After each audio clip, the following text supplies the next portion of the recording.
Okay. आपण या चॅप्टरच्या आता मेन पार्ट्स कडे even we can say we are very close to end this chapter.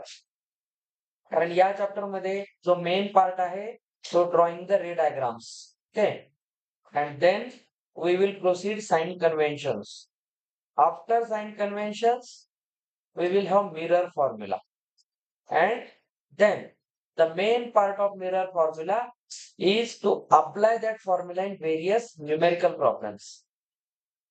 दोन गोष्टी याच्यामध्ये नेहमी लक्षात ठेवायच्या. कॉन्सेप्च्युअली स्ट्रॉंग राहायचं.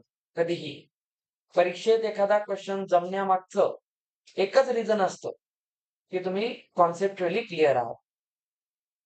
याचा तुम्हाला आतापासून जर हा तुमच्या हॅबिटचा पार्ट झाला तर एक फायदा असा होईल की जेई मेन्स किंवा पुढच्या एक्झाम्स मध्ये तुमचं थिंकिंग वाढेल, थिंकिंग कॅपॅसिटी वाढेल. आता थिंकिंग कॅपॅसिटी वाढवण्यावरच या वर्षी भर द्यायचा. कालचा पेपर एकदम भारी होता, लक्षात ठेवा. त्याच्यातले क्वेश्चन्स हळूहळू आता तुम्हाला चॅलेंज करणारेच राहणार आहेत पुढचे चॅप्टर्स. म्हणून मी तुम्हाला टार्गेट 15+ दिलेलं आहे. 20+ घेतलात तर आनंदच आहे, पण निव्वळ 5 आणि 6 मार्क घेऊ नका. हे पण तेवढंच खरं आहे. तर आपण लास्ट टाइम रे डायग्रामच्या 6 केसेस पाहिल्या होत्या. 7वी केस कोणती असते? ती जनरली रिफ्लेक्शनची केस असते. मी या टाइपला एक नाव दिलं होतं, एपर्चर. आठवते? एक एक गोष्ट असते, विसरायची नाही. तर हे जे एपर्चर आहे, या एपर्चरला जर आपण as a straight line assume केलं तर हा एक स्मूथ स्ट्रेट सरफेस बनेल. आणि मग याचा या ठिकाणी पोल असेल. पोल आपण कशाला म्हटलं होतं? Mid point of the curvature of mirror. या मिररचा centre, that is pole, denoted by P. याच्यावर जर आपण एखादा परपेंडिक्युलर टाकला, कारण हा कर्वेचर असा आहे, तर मॅथमॅटिकली इथे त्याची टँजंट येईल. आणि या ठिकाणी सेंटर ऑफ कर्वेचर अज्युम जर केला तर ही टँजंट आणि ही असेल रेडियस. तर आपण पुढे सर्कल चॅप्टर शिकणारच आहोत मॅथ्स मध्ये. तर त्याच्यात तुम्ही पहिला थेरमच शिकणार आहात, रेडियस टँजंट थेरम. तर तो इथंच आहे, मी आता सांगतो ऍज अ थेरम लक्षात ठेवा. त्याला मॅथ्स मध्ये आपण प्रूव्ह करू, कारण प्रूफ आहे तुम्हाला. तर CP is radius. Okay. and this is tangent. Tangent is a line, not line segment, which touches any curve, not a circle.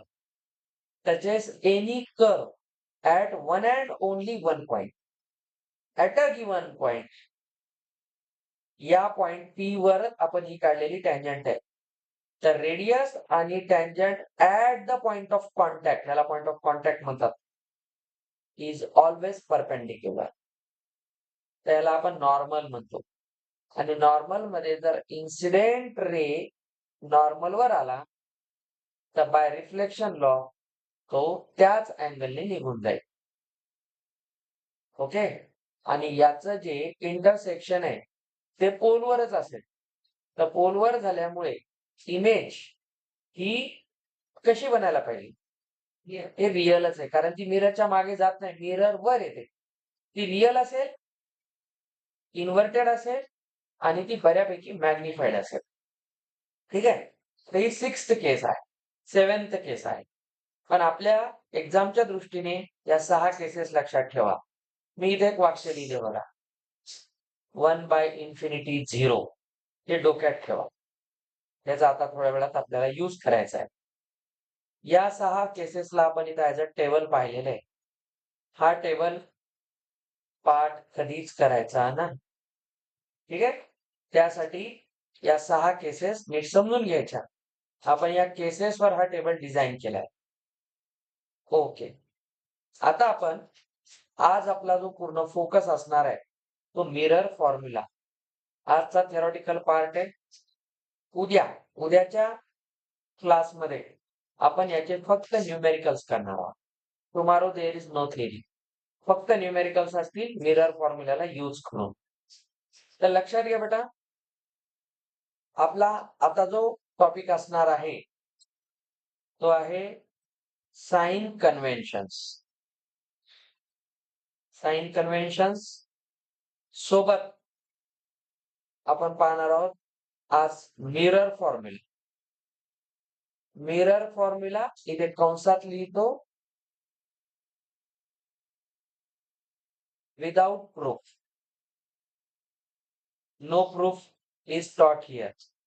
त्याचं कोणतेही प्रूफ 10th स्टँडर्ड मध्ये नाही शिकायचं. प्रूफ 12वीला शिकवतात. त्याच्यानंतर याचाच एक भाऊ आहे मॅग्निफिकेशन. ओके. तर या 3 कॉन्सेप्ट आपण पूर्ण केल्या की आपण या चॅप्टरच्या एंड कडे आलो हळूहळू. नंतर आपल्याला ऍप्लिकेशन शिकायचं. वेगवेगळ्या टाईपचे मिरर्स आपण डेली लाईफ मध्ये कुठे यूज करतो आणि तेच का करतो हा त्याचा एक पार्ट राहतो. मग हा तुमचा चॅप्टर एंड होतो. मग आपण जातो लेन्स कडे, रिफ्रॅक्शन कडे. मग त्याच्यामध्ये तुम्हाला काही फेनॉमिना शिकायचे आहेत. हे सगळा पार्ट तिथून वाढतो. It's a very big chapter. आपण हळूहळू शिकालो फक्त याच्यात. तर पहिला पार्ट असला आजचा आहे तो साइन कन्व्हेन्शन्स. कन्व्हेन्शन काय आहे? Conventions are set of rules which are supposed to be followed by everyone without any argument. ठीक आहे. आर्ग्युमेंट नाही करायचं. असंच का चुपचाप सांगितले वापरायचं. कारण सांगणारे कुठले वेडे लोक नाहीत. त्यांनी खूप जास्त रिसर्च केलेले आणि मग हे सांगितलेले. तर या साइन कन्व्हेन्शन्सलाच आपण एक नाव देतो कार्टेशियन साइन कन्व्हेन्शन्स. ठीक आहे. आता Cartesian sign conventions Rene Descartes नावाच्या फिलॉसॉफरने, ही वॉज ऑल्सो मॅथमॅटिशियन. तुम्ही सोशल स्टडीज मध्ये रेने देकार्त कधी एक फिलॉसॉफर म्हणून वाचला असेल तर तो तुम्ही रुसो, मॉन्टेस्क्यू, वॉल्टेअर हे नाव ऐकले असतील ना. मला थोडं थोडं हिस्ट्री जमते बरं. मी हिस्ट्री मध्ये महाराष्ट्रात फर्स्ट होतो. मला बोर्डचं 10,000 रुपयाचं बक्षीस आहे. तर कार्टेशियन साइन कन्व्हेन्शन मधला हा जो कार्ट आहे तो ऍक्च्युली देकार्त, रेने देकार्त त्याचं नाव आहे. आणि त्याने साइन कन्व्हेन्शन डिझाईन केले. आता याच्यामध्ये आपल्याला काही गोष्टी फक्त एक बेसिक म्हणून लक्षात ठेवायच्या आहेत. याच्यामध्ये काही सिम्बल्स आपण यूज करू पहिल्यांदा, मग कन्व्हेन्शन्स पाहू. सिम्बल्स. ऑप्टिक्स मध्ये आपण जेवढ्या कॉन्सेप्ट वापरतो त्यांचे काही खास नाव आहेत. जसा सगळ्यात पहिल्यांदा आहे ऑब्जेक्ट. ठीक आहे. आता ऑब्जेक्ट डिस्टन्स पहिला कॉन्सेप्ट असेल. Object distance denoted by small u. आजपासून हेच लक्षात ठेवायचं, मनाने दुसरं घ्यायचं नाही. After that we have image distance. Image distance is small v. त्यानंतर असणार आहे फोकल लेंथ. हे काय विचारू नका, आपण याचे सगळे पार्ट शिकलेत. Small F. आता आपल्याला ऍक्च्युली या तिघांचाच यूज करायचा असतो. ठीक आहे. रेडियस वगैरे घ्यायची गरज नाही. रेडियस जरी दिली तर आपल्याला माहितीये की सगळ्यांना माहित असेल तर इथे पोल आहे, इथे सी आहे, तर याला आपण रेडियस म्हटलं होतं आणि इथे एफ होता.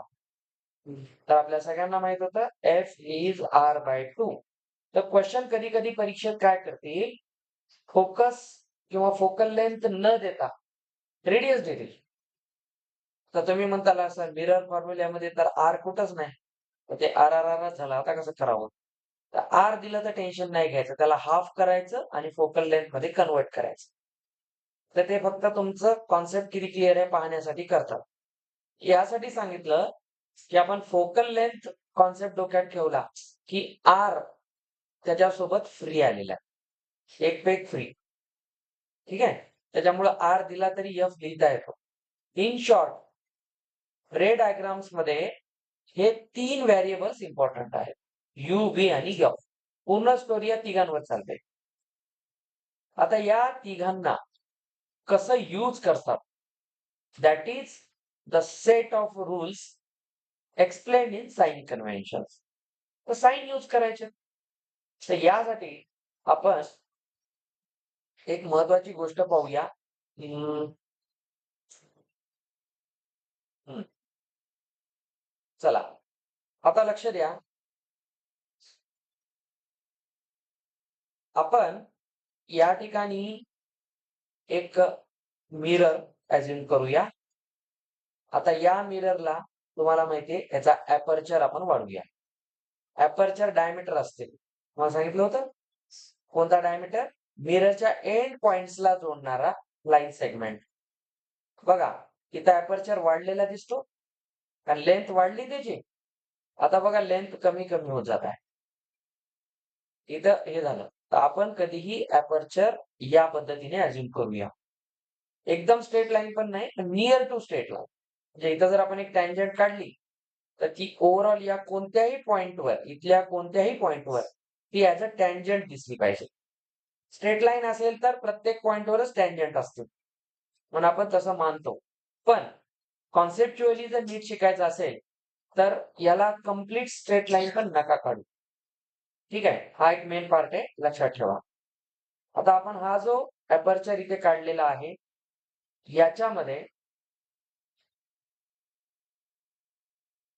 आपण याला घेऊ. आता साइन कन्व्हेन्शन काय सांगतात हे शिका. Sign convention first of all tells that की आपण जो कोणता ऑब्जेक्ट घेत आहोत, दिस इज ऑब्जेक्ट. ठीक आहे, ऑब्जेक्ट आहे. या ऑब्जेक्टचं तुम्ही हे डिस्टन्स पहा. आता ही जर स्ट्रेट लाईन असेल, ऍज अ स्ट्रेट लाईन असेल तर आपल्याला माहितीये सगळे पॉइंट कोलिनियर होतील. स्ट्रेट लाईन वर सगळे पॉइंट कोलिनियर असतात. ठीक आहे, तर इथला जो पॉइंट आहे त्याच्यासाठी इथला point as a collinear point म्हणून काम करेल. समजे कुछ? छान. हा आहे pole. This is object. Okay, this is small u. Distance of object. Distance आपण पाहत आहोत पोल पासून. पोल पासून. ओके, आता मेन गोष्ट, एक चुकीचं स्टेटमेंट सांगितलं जाते जनरली. ते चुकीचं नाहीये, पण ते सांगताना सायंटिफिक नाही. आता जो लाईट रे आहे, इन्सिडेंट रे आहे, तो तुम्ही इमॅजिन करा. इन्सिडेंट रे असा येऊ शकतो, असं थोडीच आहे. इन्सिडेंट रे इकडून पण येऊ शकतो, एखादा ऑब्जेक्ट तिकडे असेल तर. कळाले? आता इन्सिडेंट रे आपण हा मानतो.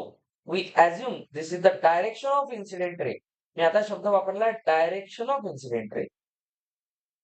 Distances in the direction of incident ray are taken positive. आपण जे नेहमी म्हणतो की ऑब्जेक्टचं डिस्टन्स हे मिरर पासून घेताना निगेटिव्ह घेतात, त्याच्या मागचा सेन्स डेव्हलप नाही झाला तुमचा. तो हा सेन्स आहे की आपण जेव्हा ऑब्जेक्टचं डिस्टन्स पाहतो ते पाहतो पोल पासून. तर पहिला रूल काय सांगतो? साइन कन्व्हेन्शनचा पहिला रूल आपल्याला सांगतो R1, रूल 1. बेसिक दोनच रूल आहेत हा, ते उघं पुस्तकात 4-5 लिहून देतात. बेसिक दोनच असतात. तर पहिला रूल काय सांगतो? All distances. ऑल आहेत. आता ऑल म्हणजे कोणते कोणते आले? Object distance, image distance, focal length. Focal length is also distance. It is the distance of focus from the pole. All distances are measured from pole. पहिला rule sign convention मध्ये clear सांगितलं. तुम्हाला एखादा reference point ठरवावा लागेल ना distance पाहण्यासाठी. आपण फिजिक्स मध्ये शिकलो, एखादा ऑब्जेक्ट किती दूर आहे तर कशापासून हे विचारतो ना, दॅट इज द रेफरन्स.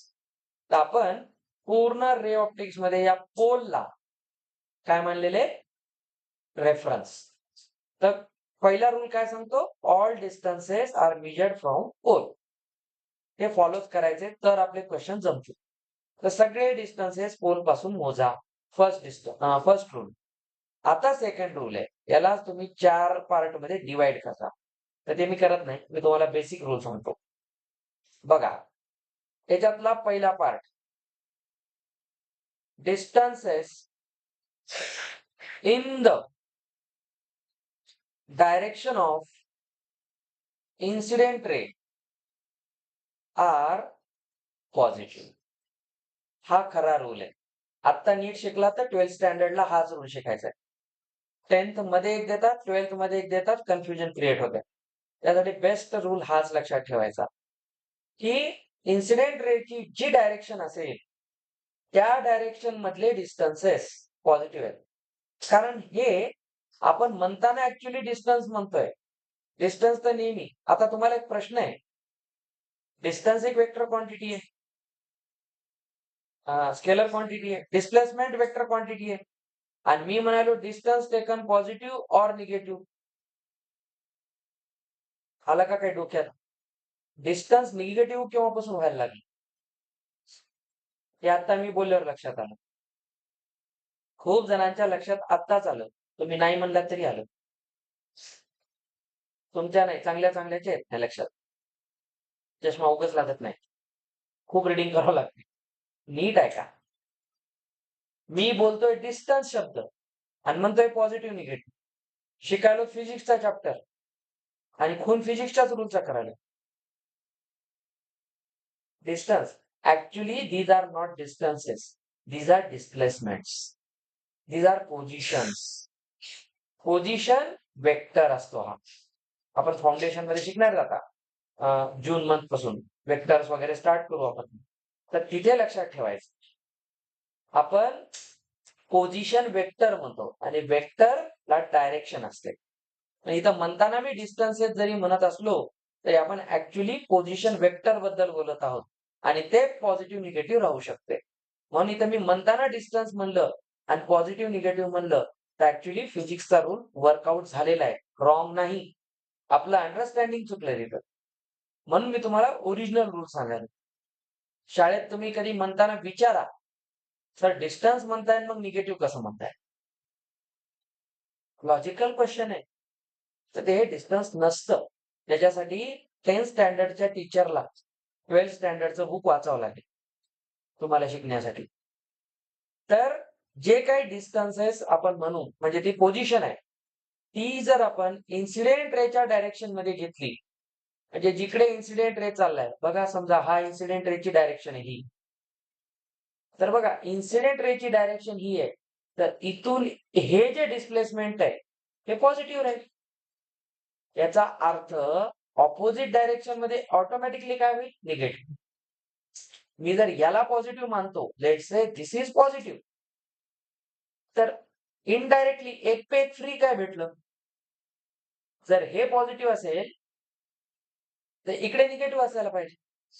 संपलं. म्हणून आपण इथे म्हणतो in the direction of I R distances are positive. त्याला पॉझिटिव्ह घ्या. In the direction opposite to I R, जिकडे इन्सिडेंट रे जात आहे त्याच्या ऑपोजिट तुम्हाला घ्यायचं आहे negative. This is the main rule. आता तुम्ही पहा, इन्सिडेंट रेची ही डायरेक्शन आहे, कारण मिरर कडे येतोय ना. आणि आपण आता इथे मी काढलं नाही तरी तुम्ही लक्षात ठेवा, हा आहे कॉन्केव्ह मिरर. याची आपण कॉन्व्हेक्स साइड पॉलिश केलेली आहे.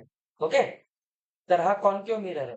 तर मिरर कडे येणारा लाईटचं डायरेक्शन पॉझिटिव्ह आहे, पण ऑब्जेक्ट बघा डायरेक्शनच्या इकडे, ऑपोजिट डायरेक्शनला इकडे. म्हणून इन फ्रंट ऑफ मिरर, आता आपल्या बुक मध्ये कसं देतात, distances of the objects in front of the mirror are taken negative. का निगेटिव्ह घेतात आता कळलं? कारण ते डिस्टन्स ऍक्च्युली आपण काय करत आहोत, इन्सिडेंट रेच्या डायरेक्शनच्या ऑपोजिट घेत आहोत. म्हणून लक्षात ठेवायचं बेटा की जो यू असतो म्हणजे कोण, ऑब्जेक्ट डिस्टन्स इज निगेटिव्ह. आता हे विसरू नका, कारण मिरर फॉर्म्युल्याचा क्वेश्चन 100% चुकते तुम्ही प्लस मायनस चुकलात तर. कारण हा जो मी टेबल लिहिलाय ना, हा तर तुम्हाला परीक्षेत हे विचारतं, सांगा म्हणते त्याची साईज, त्याचं नेचर, आणि देते क्वेश्चन न्यूमेरिकल, तर तुम्हाला मिरर फॉर्म्युला वापरून सगळं कॅल्क्युलेट करायचंय आणि त्याचे साईन पाहून सांगायचे नेचर. त्याला म्हणतात थांबा आम्ही डबा उघडून बघतो. नाही जमणार. तिथं डबा उघडायला कोण उघडू देणार? हा टेबल तुमच्या वहीत असो नसो, तुमच्या डोक्यात असला पाहिजे. महत्वाचं आहे.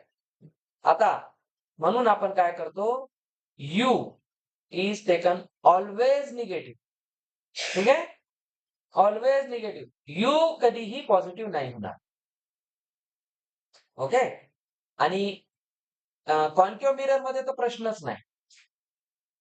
कॉन्केव्ह मिररच्या आपण इकडे ऑब्जेक्ट ठेवणार तर येडच असेल कोणतरी.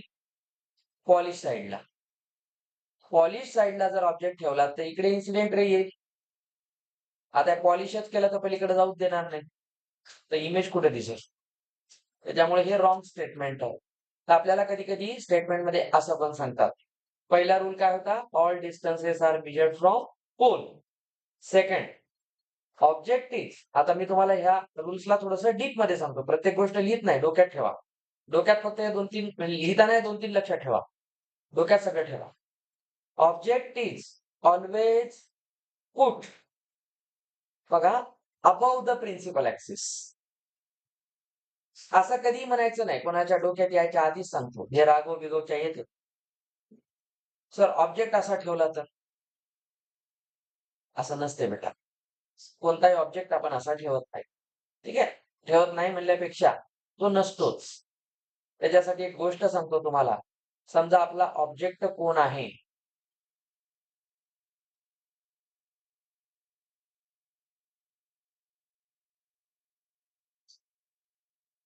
समजा हा ऑब्जेक्ट आहे, तर ऑब्जेक्ट जर असा उभा असेल तर प्रिन्सिपल ऍक्सिस इथं असेल. समजलं? आता हा ऑब्जेक्ट प्रिन्सिपल ऍक्सिस वर आहे, असं कधी होणार नाही. ऑब्जेक्ट इथे आणि प्रिन्सिपल ऍक्सिस असा गेला. तो आपण तयार केलेला कॉन्सेप्ट आहे. ठीक आहे, पण असं काही करायचं नाही. त्याच्या डोक्याच्या सर्कलवर टँजंट काढू नका. ठीक आहे, तर एक मेन गोष्ट इथं लक्षात ठेवा, तर जो कोणता आपण ऑब्जेक्ट काढू तो नेहमी अबव द प्रिन्सिपल ऍक्सिस राहील. त्याच्यानंतर डिस्टन्सेस पोल पासून मोजा. In the direction of incident ray distances are positive, but object is in the opposite direction of incident ray. Object इकडे, रे इकडे चाललाय, ऑब्जेक्ट इकडे, म्हणून ऑब्जेक्टचं डिस्टन्स निगेटिव्ह घेतात. इन द ऑपोजिट डायरेक्शन असल्यामुळे सेम केस. आता हेच डिस्टन्स आहे, तर इमेजच्या बाबतीत हेच होईल की नाही? हा, इमेज बिलकुल, इमेज जी आहे ती नक्कीच अशी होऊ शकते, इन्व्हर्टेड, रिअल. आपण आता तेच केलंय. हे पहा इमेज आहे की नाही इन्व्हर्टेड. तर इमेज प्रिन्सिपल ऍक्सिसच्या खाली राहू शकते, अपसाइड डाऊन राहू शकते, इन्व्हर्टेड. ऑब्जेक्ट कधीही असा नसतो, असा नसतोच. हा, आता पुढे चला. हे दोनच मेन रूल आहेत. आता याला डेप्थ मध्ये कसं कसं सांगणार मी, याच्यामध्ये अजून एक सेट घ्या. चला, above principal axis all distances or heights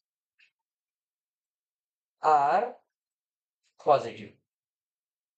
principal ऍक्सिसच्या वर कोणताही ऑब्जेक्ट आहे, तर ऑब्जेक्टची हाईट असेल ना, तुम्हाला एक शब्द येतो क्वेश्चन मध्ये, मी जे आता बोलायलो ना, क्वेश्चन आल्यावर म्हणतात त्याचा अर्थ काय.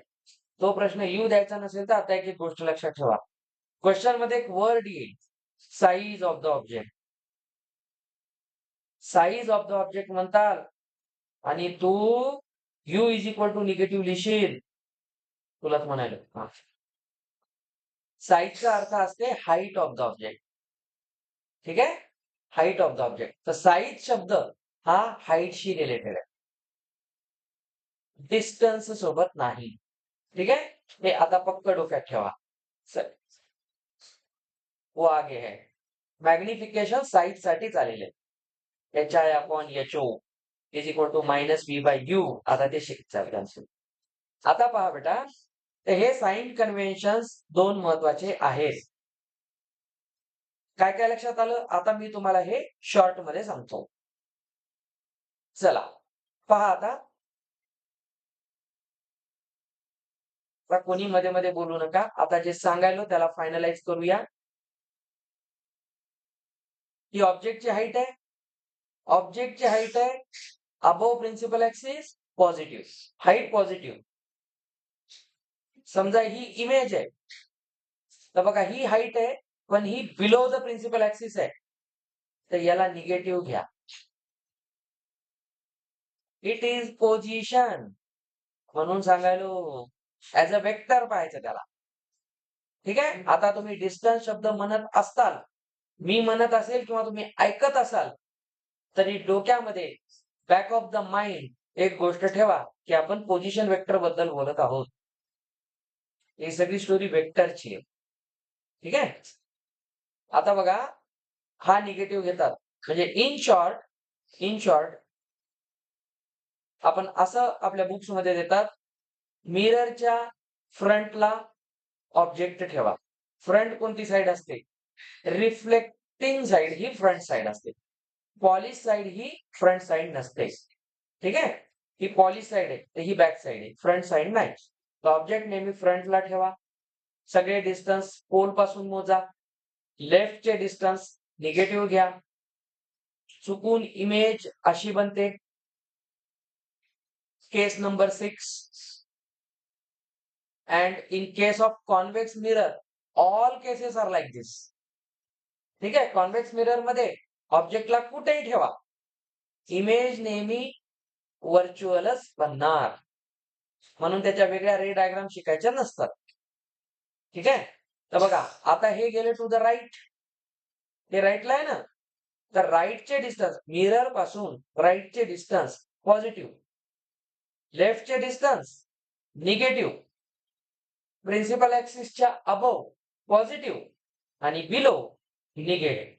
संपले साइन कन्व्हेन्शन्स. एवढेच असतात. पण हे तर झालं. त्याच्यात मेन काम आहे त्याला अप्लाय करताय. मी तुम्हाला ऍज अ प्रॅक्टिस एक क्वेश्चन करून दाखवतो, त्याला कसं यूज करतात. तर आता आपण लक्षात ठेवू, क्वेश्चन करायच्या आधी पण मी तुम्हाला एक थोडीशी सिस्टीम तयार करून देतो, म्हणजे तुम्हाला क्वेश्चन सॉल्व्हिंगला हेल्प होईल. कॉन्केव्ह आणि कॉन्व्हेक्स. लक्ष द्या बेटा. Let's say this is concave and this is convex. Sir इथं दोन्ही सारखेच दिसायले, काही नाही. हा झाला कॉन्केव्ह आणि हा झाला कॉन्व्हेक्स. ठीक आहे. कॉन्व्हेक्स मध्ये असो का कॉन्केव्ह मध्ये असो, ऑब्जेक्ट नेहमी इन फ्रंट ऑफ मिरर ठेवतात. तर मी एक काम करेन तुमचं कन्फ्युजन दूर करण्यासाठी, आपल्याला साइन कन्व्हेन्शन प्रॉपरली फॉलो करायचे म्हणून त्याला असं काढतो. ठीक आहे. हा आता कॉन्व्हेक्स आहे, हा कॉन्केव्ह आहे. आता तुम्हाला कळण्यासाठी म्हणून केलं. चला, object in front of mirror, in front of mirror. आता तुम्ही विचार करा, object distance u to the left negative. कळलं? समजा इकडे इमेज बनली, रिअल इमेज आहे, तर हे distance negative that is V. बर सर याचा फोकस इथंच असतो. फोकस इकडे तर जात नाही ना, फोकस इकडे असतो. याचा अर्थ या ठिकाणी focal length negative to the left आहे. कॉन्केव्ह मिरर मध्ये ऐका, आता कॉन्केव्ह मध्ये you negative, V negative, F negative. कुछ समझे? आता इथं ऑब्जेक्ट आहे यू निगेटिव्ह. आता मला तुम्ही यांचे साइन सांगा, मग मी मानतो. चला, ह्याला पॉझिटिव्ह म्हणता मला आनंद वाटला, कारण सर इमेज तर नेहमी इकडेच बनणार.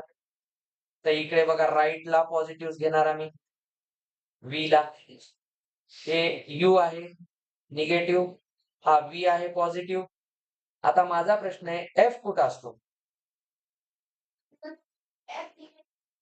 हा, हे बघा हा मिररचा स्पिअर इकडे आहे. याला असं करून म्हण नका सर आमचा मिरर असा आहे. असा मिरर नाहीये. मिररची तर डायरेक्शन ही आहे फिक्स. त्याच्यामुळं इकडं सेंटर असेल, इकडंच फोकस असेल. त्याच्यामुळं फोकल लेंथ इथं असेल आणि ती घ्यायची पॉझिटिव्ह. आता हे जर नाही विसरलात, आता जर हे तुमच्या ब्रेन मध्ये बसला असेल, तर मात्र या चॅप्टरचा कोणताही प्रश्न चुकणार नाही. समजलं? ही स्लाइड जास्त लक्षात ठेवा. क्वेश्चन सॉल्व्हिंग मध्ये हेल्प करते साइन स्कीम, UVF चे साइन. तर कॉन्केव्ह मिरर मध्ये सगळे निगेटिव्ह, कॉन्व्हेक्स मध्ये थोडंसं लक्ष ठेवून. ऑब्जेक्ट नेहमी लेफ्टला ठेवणार, निगेटिव्ह राहणार. हे पाठ करायची गोष्ट आहे का बरं? हे सगळं अंडरस्टँडिंग आहे. सगळं अंडरस्टँडिंग आहे. बघा, त्यासाठी पिक्टोरियल फॉर्म असतात. बी, इमेज नेहमी बिहाइंड द मिरर असते, त्याच्यामुळे ते पॉझिटिव्ह होणार. कारण विचार करा ना, मी तुम्हाला आत्ताच बोलत होतो, सगळ्या डायरेक्शन बघा, इन्सिडेंट रे तर असाच येणार ना. तर इन्सिडेंट रेची हीच डायरेक्शन आहे की नाही? मग इन्सिडेंट रेच्या डायरेक्शन मध्ये काय करणार? पॉझिटिव्ह घेणार. म्हणून हे पॉझिटिव्ह आहे. कळतंय? इमेज त्याच डायरेक्शन मध्ये आहे की नाही? जिकडे इन्सिडेंट रे जात आहे तिकडेच इमेज आहे ना. ऑब्जेक्टच्या बाबतीत काय होतं? इन्सिडेंट रे इकडे जात आहे आणि ऑब्जेक्ट इकडे आहे, म्हणून निगेटिव्ह. एनी डाऊट बेटा? समजायला ना लँग्वेज? मला असं पाहून तर वाटायला की तुला समजायला. तर या 3 गोष्टी आता तुम्ही कॉन्केव्ह आणि कॉन्व्हेक्स मध्ये जर लक्षात ठेवलात, तर काम चालेल. आता आपण जाऊया आपल्या मेन पार्टकडे. Mirror formula. Mirror formula 1 by V plus 1 by U is equal to 1 by F. सिर्फ इस पे ध्यान रखो, मिरर मध्ये नेहमी प्लस. ठीक आहे? आपण आधी मिरर शिकतो का आधी लेन्स शिकतो? आधी ऍडिशन शिकतो का सबट्रॅक्शन? ऍडिशन. आधी मिरर म्हणून ऍडिशन. असं लक्षात ठेवा. लक्षात ठेवायची पद्धत आहे बेटा, नाही तर ऐन वेळेस परीक्षेत सर हे लिहिलो तर हे लेन्स केली आहे, याला लेन्स फॉर्म्युला म्हणतात. मिरर फॉर्म्युल्यामध्ये नेहमी mirror formula is a mathematical relationship between object distance, image distance and focal length. Sir हे कसं आलं विचारायचं नाही, मी हेडलाईन मध्ये लिहिले विदाउट प्रूफ. आधीच लिहिलंय, तुम्ही मला बोलू शकत नाही. आणि त्याच्यानंतर जर तुम्ही मला म्हणलात नाही आम्हाला प्रूफ शिकायचंच आहे, तर शिकवणार, पण जेव्हा मी मॅथ्स मध्ये ट्रायंगल चॅप्टर शिकवेल त्याच्यानंतर. कारण तुम्हाला सिमिलर ट्रायंगलच्या सिमिलॅरिटीच्या टेस्ट माहितच नाही, आणि त्याच्यामध्ये सिमिलॅरिटीच्या टेस्ट असतात. सिमिलर ट्रायंगल्स यूज करून त्याचा प्रूफ आहे. जेव्हा आपण सिमिलर ट्रायंगल चॅप्टर पूर्ण करू, थेल्स थेरम पूर्ण करू, त्यावेळेस मी तुम्हाला ह्याचं प्रूफ हे शिकवेल. मला काही प्रॉब्लेम नाही. 2 ट्रायंगल घेऊन सिमिलर दाखवून रेशो करस्पॉन्डिंग साइडचा इक्वेट करून मग आपण हा फॉर्म्युला बनवतो. ओके, आता एवढंच लक्ष. बिलकुल नाही. हेच सांगायलो, there is no derivation in boards. Mirror formula आहे. तुम्हाला या आता नवीन एज्युकेशन पॉलिसी ही डेरिव्हेशन पेक्षा ऍप्लिकेशनवर भर देते. म्हणून तुम्हाला येणारे जे क्वेश्चन्स आहेत ते या फॉर्म्युल्यावर न्यूमेरिकल जास्त येतील. थिंकिंगचे क्वेश्चन येतील. तुम्हाला असा डेटा देतील. आता मी एक क्वेश्चन दाखवेल. क्वेश्चन दाखवण्यासाठी जेवढं बॅकग्राऊंड आहे बेटा, बिलकुल म्हणजे माझी इच्छा तुमचा टाइमपास करण्याची तर नाहीच आहे. कारण माझ्याकडे टाइम असेल पण तुमच्याकडे बिलकुल नाही. उलट बोललो काय?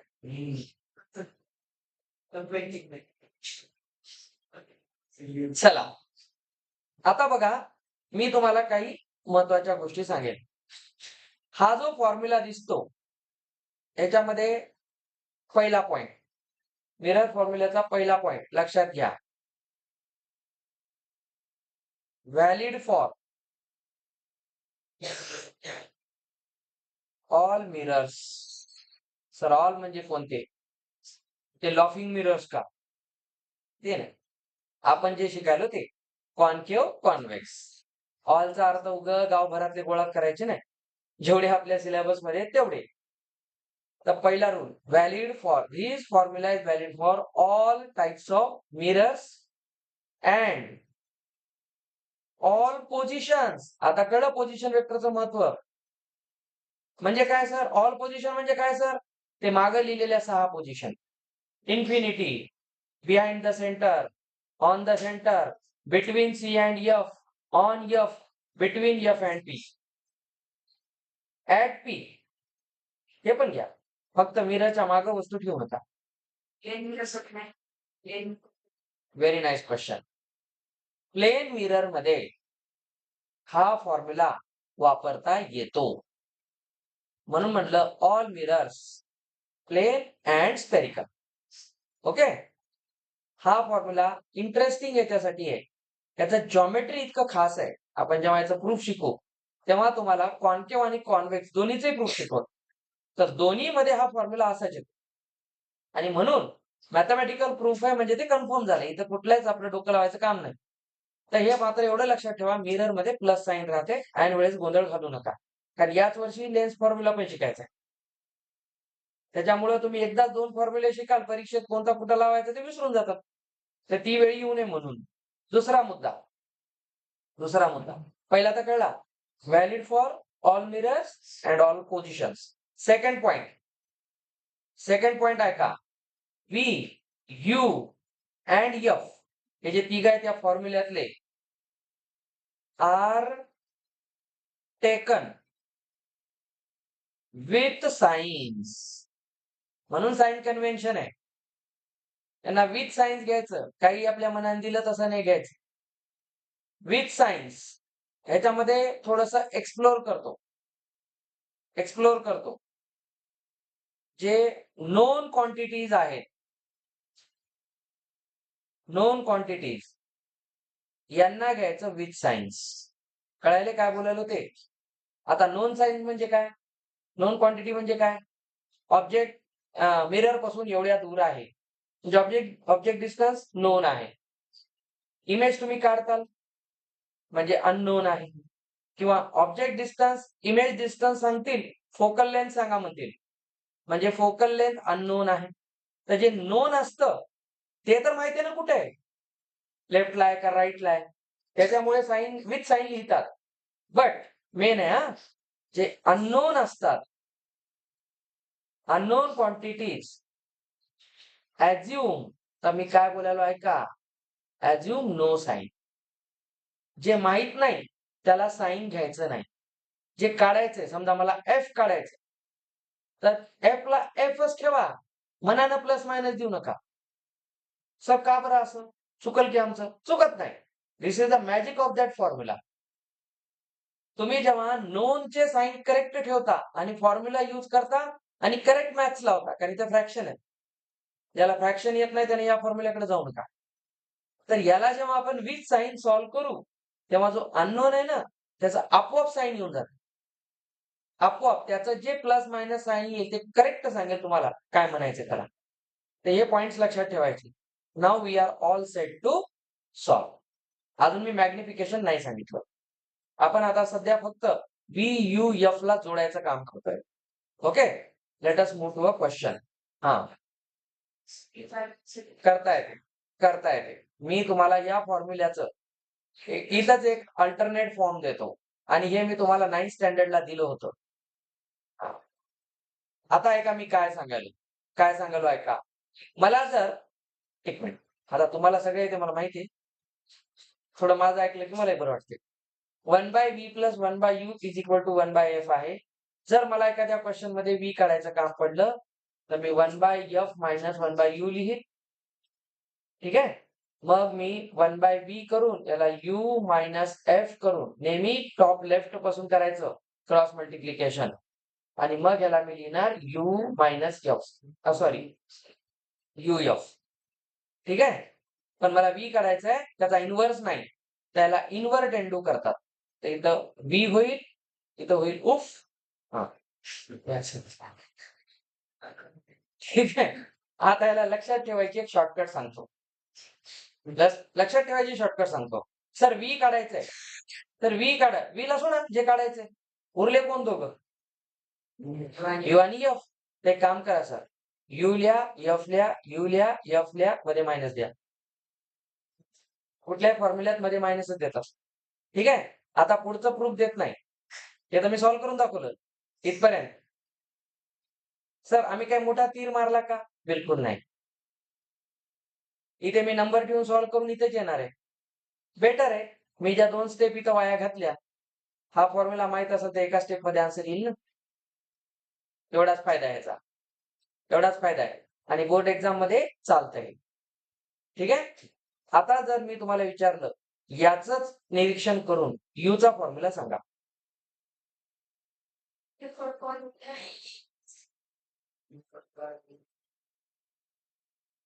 हां, क्या बोलते? हे बघा, इथं VF लिहा, जे उरले इथं V आणि F लिहा, मध्ये मायनस द्या. झाला Vचा फॉर्म्युला. हे जर शॉर्टकट लक्षात ठेवला तर वेळ वाचतो. पटकन डिस्टन्सेस काढायला. सर V झालं, U झालं. मला जर F काढायचं काम पडलं तर? फक्त उरले कोण? UV. तर वर लिहा UV, खाली लिहा UV, मध्ये प्लस द्या. हां, इथे थोडीशी काळजी. याच्यामध्ये प्लस येतो. ठीक आहे. इथे प्लस येतो. F मध्ये प्लस येतो. तुम्ही असं बघा. का प्लस येतो? कारण इथं ट्रान्सपोज काहीच झालं नाही ना. 1/f तर ऑलरेडी बाजूला आहे. अरे लॉजिक लावत जा रे. माझं नेहमी म्हणणं असते, कोणतीही गोष्ट येडं लागल्यासारखं पाठ करायची नाही. त्याला आपल्या ब्रेनवर घासायचं. अरे तुमच्या डोक्यात फिक्स झालं पाहिजे. इथं प्लस का येतं? कारण ऑलरेडी तुम्हाला जो काढायचा तो ऑलरेडी बाजूला काढलाय ना. 1/f. इथे बघा 1/v ते u सोबत होता. मी त्याला सेपरेट केलं नाही इथं. सेपरेट केल्यामुळे एक मायनस क्रिएट झाला. म्हणून फॉर्म्युल्यात मायनस आला. पण 1/f मध्ये ऑलरेडी प्लस आहे ना. तर मग या फॉर्म्युल्यात मला करायचंय काय? Sir u plus v upon uv करायचंय. बघा इथंच दिसते. इन्व्हर्ट इंटू केलं तर वर uv, खाली u प्लस v. बघा you are at the same destination. हे मेन आहे. म्हणून v काढताना uf upon u minus f, u काढताना vf upon v minus f, f काढताना uv upon u plus v. Focal length मध्ये plus करा. हा फॉर्म्युलामध्ये इंटरचेंज करा. कसं? जर आता f मायनस असेल, हा सबट्रॅक्शन करताना साइन चेंज होते. कोणतं सबट्रॅक्शन करायचं तुला? फॉर्म्युलामध्ये. ते काही हो ना. मी इथं काय लिहिले वाच बरं. मग जे दिले त्याला साईनच लिहिशील ना तू. त्या फॉर्म्युला साईन ठेव. अरे बाबा, फॉर्म्युला काय सांगायलाय? माझ्यामध्ये मायनस आणि प्लस दिले तर तेच लावा. आणि जेव्हा तुम्ही यू व्ही एफ ला त्यांच्या साईन सोबत ठेवताल, तेव्हा ते आपोआप ऍडजस्ट होतील ना. Plus minus. आपला मूळ मुद्दा काय? फॉर्म्युला डायरेक्ट लक्षात आहे का? बाकी त्यांचं साईन बदलणं तर त्या यू व्हीच्या साईनवर डिपेंड आहे. ते सांगितलं त्या कार्टेशियननं. त्यानं ते सांगितलं ना, कुठं प्लस घ्यायचं, कुठं मायनस घ्यायचं. त्याचं काम तेच होतं ना सांगणं. चला, व्हेरी गुड. आता मी तुम्हाला प्रश्न देत आहे. तर एक छोटासा पॉइंट सांगतो. प्रश्न होईल ना होईल, पण एक समजून घ्या. साइन कन्व्हेन्शनचा पहिला रूल काय होता? All distances are measured from pole. हा. जगामध्ये एक विचित्र सायंटिस्ट होऊन गेला, न्यूटन नावाचा. तो न्यूटन असा होता, कोणी काही बोललं की हा न्यूटन घ्यायचा. सगळे साइन करे. रेने देकार्त म्हणतो पी पासून मोजा. यानं प्रयोग काय केला माहितीये का? ते थोडं विचित्रच आहे. हे काय म्हणते, मी फोकस पासून मोजतो.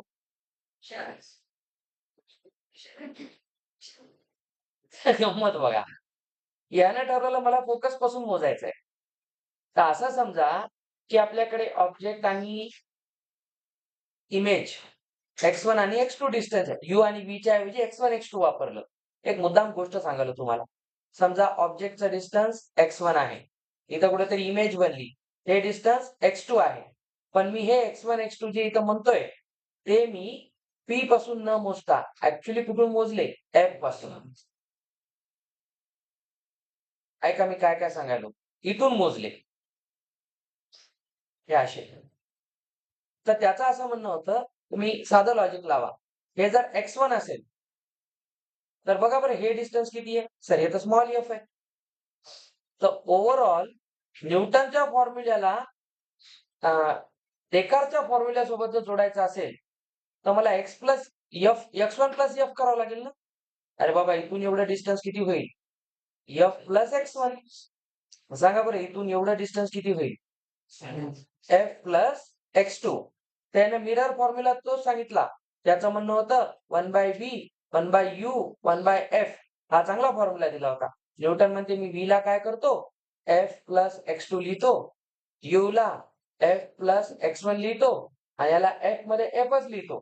याला सिम्प्लिफाय केल्यावर ते न्यूटन येडं नव्हतं. त्याने इंटरेस्टिंग फॉर्म्युला दिला. Very important. त्यानं सांगितलं याला जेव्हा तुम्ही सॉल्व्ह कराल क्रॉस मल्टिप्लाय एलसीएम वगैरे घेऊन तेव्हा एक रिलेशन सापडते x1 x2 चं जे प्रोडक्ट आहे ते f चा स्क्वेअर येतं. हे लक्षात ठेवा. ऍज अ फाउंडेशन पार्ट म्हणून लक्षात ठेवा. एक रिलेशन इंटरेस्टिंग याला म्हणतात Newton's formula. Newton's formula for mirror. त्याला कोणाला सोडलं नाही खरंच आहे. समजे कुछ? चला आता मला एका प्रश्नाचं उत्तर द्यायचं आहे.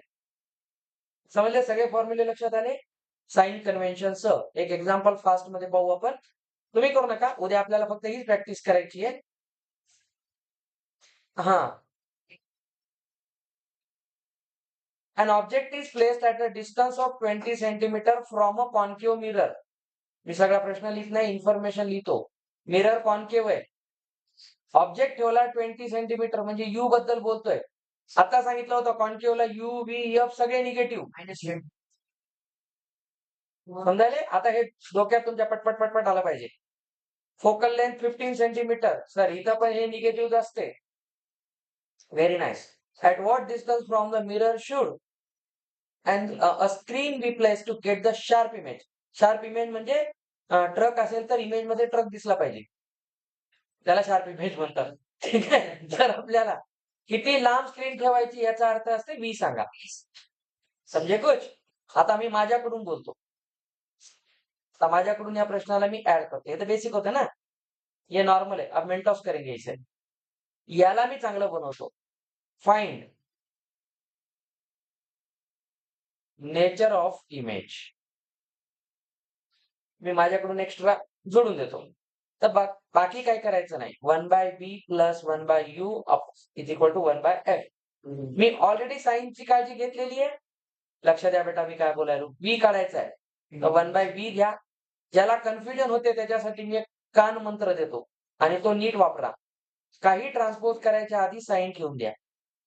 व्हेरी इम्पॉर्टंट ना. तुमचं जर न्यूमेरिकल मिस्टेक टाळायचे असतील तर मी तुम्हाला मेन मंत्र द्यायलो. सर v काढायचंय मी आता सांगितलं अननोनला ऍज इट इज ठेवा. आता थिअरी डोक्यात आली पाहिजे. अननोन विदाऊट साइन हे डोक्यात ठेवा. नाही तर मनानच v ला निगेटिव्ह करतात. तुम्ही आधी ठरवलं तर मग सोडवायचं कशाला? हा. यू ऑलरेडी निगेटिव्ह आहे. इथं कोणी ज्ञान देऊ नका. Rational number base negative. हा. आणि माझ्या समोर तर बिलकुल देऊ नका. हे झालं. आता बघा हे दोन साइन कधी जवळ चांगले वाटत नाही. आता मॅथमॅटिक्स आहे. आता संपलं. फिजिक्स संपलं. फिजिक्स इथं संपलं. आता मॅथ सुरू झाले. थोड्या वेळानं पुन्हा फिजिक्स सुरू होईल. आता बघा 1/v plus minus minus 1/20. Story खतम. या निगेटिव्हला ह्याला देऊन टाकूया. आता तयार व्हा. ज्याला काढायचे त्याला बाजूला करा. ज्याला इकडं पाठवा. तर निगेटिव्ह 1/20 होतो पॉझिटिव्ह. ठीक आहे. आता मी मुद्दाम ते शॉर्टकट वाला फॉर्म्युला नाही वापरला. मी मिरर फॉर्म्युला वापरायलो. नाहीतर मी v ला uf/u - f लिहू शकतो. तिथूनही आन्सर येईल. पण डायरेक्ट ती सवय लावून घेऊ नका आतापासून. आता आपण याच मेथडने जायचंय. 4 मार्काचा प्रश्न येईल. तुम्ही ते शॉर्टकट फॉर्म्युला लिहून सोडवताल. तुम्हाला वाटेल मी न्यूटनच आहे. आणि तुमचा मास्तर तुम्हाला म्हणेल ये क्या यूज किया, एक लाइन में आंसर निकाला. चलो 4 में से -4 दे दो. असं होऊ नये. म्हणून हे पूर्ण वापरा. हा काय येते -20 प्लस 15. कधी कधी घाई नाही करायची बेटा. तर 1/v काढायचा होता ना. तर मी याला इन्व्हर्ट एंडू करतो. मला v काढायचा आहे 1/v नाही. तर वर पाठवा 15 × 20 वर जाईल.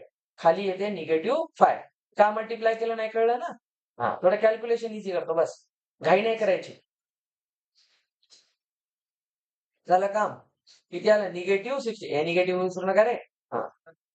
आता बघा v चं साइन काय आलं. याचा अर्थ व्ही निगेटिव्ह आहे म्हणजे to the left of mirror image बनली आणि लेफ्टला बनणारी इन फ्रंट ऑफ बनली याचा अर्थ ती रिअल आहे. ऑब्जेक्टची हाईट दिली नाही, मॅग्निफाईड बोलू नका. ऑब्जेक्टची हाईट दिली नाही, ऑब्जेक्टचं डिस्टन्स दिलंय.